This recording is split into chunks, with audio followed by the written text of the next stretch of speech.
দর্শক, জুলাই গণঅভ্যুত্থানের বর্ষপূর্তিকে ঘিরে নানা আয়োজন করছে জাতীয় নাগরিক পার্টি। এই অংশ হিসেবে নীলফামারীতে অনুষ্ঠিত হতে যাচ্ছে পদযাত্রা, যেখানে অংশ নেবেন কেন্দ্রীয় ও স্থানীয় নেতাকর্মীরা। এ নিয়ে বিস্তারিত জানাতে আমাদের সঙ্গে সরাসরি যুক্ত হচ্ছেন আমাদের সহকর্মী আমিরুল ইসলাম। আমরা যুক্ত হচ্ছি তার সাথে। আমিরুল, পদযাত্রাকে ঘিরে কি ধরনের প্রস্তুতি দেখা যাচ্ছে? জাতীয় নাগরিক কমিটির পক্ষ থেকে কি বার্তা দেওয়া হচ্ছে এবং সবশেষ পরিস্থিতি কি দেখছেন, সার্বিক চিত্র কি আমাদের জানাবেন?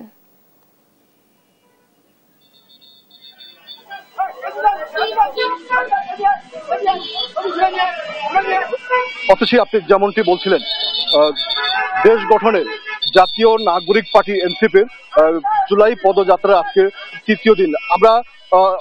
আমি রয়েছি নীলফামারী সৈয়দপুরে পাঁচমাথা মোড়ে, যেখানে এনসিপির এখানে পথসভা হওয়ার কথা রয়েছে।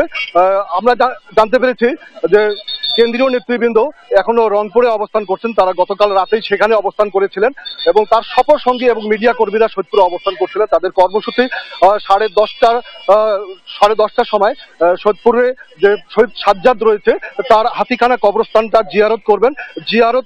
এই জিয়ারত থেকেই এই কর্মসূচিটা নীলফামারীতে শুরু হবে।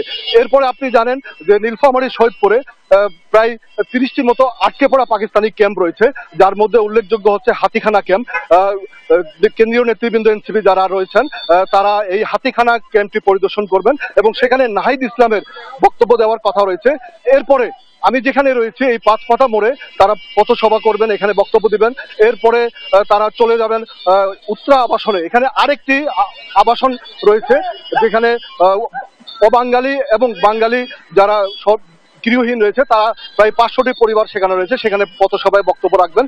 এরপরে কেন্দ্রীয় নেতৃবৃন্দরা চলে যাবেন নীলফামারী সদরে। সেখানে 3টি পয়েন্টে পথসভায় বক্তব্য রাখার কথা রয়েছে।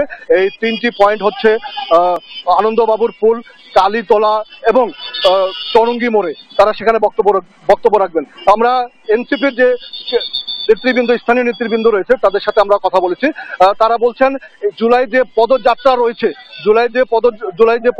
রয়েছে সেটি থেকে রাষ্ট্র সংস্কার এবং ফ্যাসিস্ট আওয়ামী লীগের বিচার নিশ্চিত করা এবং অনেকটা এই নির্বাচনী প্রচারণারই এটি একটি অংশ।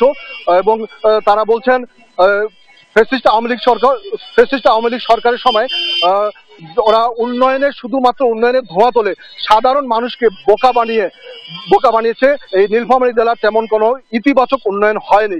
তারা মনে করছেন তরুণ নেতৃত্ব এবং এনসিপির প্রতিনিধি যদি জাতীয় সংসদে প্রতিনিধিত্ব করে, তো সেক্ষেত্রে নীলফামারী উন্নয়ন থেকে যে বঞ্চিত হয়েছিল সেটি বঞ্চিত হবে না এবং সেখানে একটি ইতিবাচক উন্নয়ন হবে।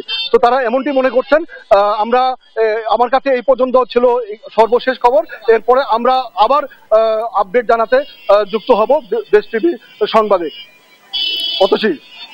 আমিরুল, ধন্যবাদ আপনাকে। দর্শক, জুলাই গণঅভ্যুত্থানের বর্ষপূর্তিকে ঘিরে নীলফামারীতে কিন্তু জাতীয় নাগরিক পার্টি আয়োজন করেছে দিনব্যাপী বিভিন্ন ধরনের কার্যক্রমে। সেখানকার সকল কার্যক্রমের বিস্তারিত জানাচ্ছিলেন আমাদের সহকর্মী আমিরুল।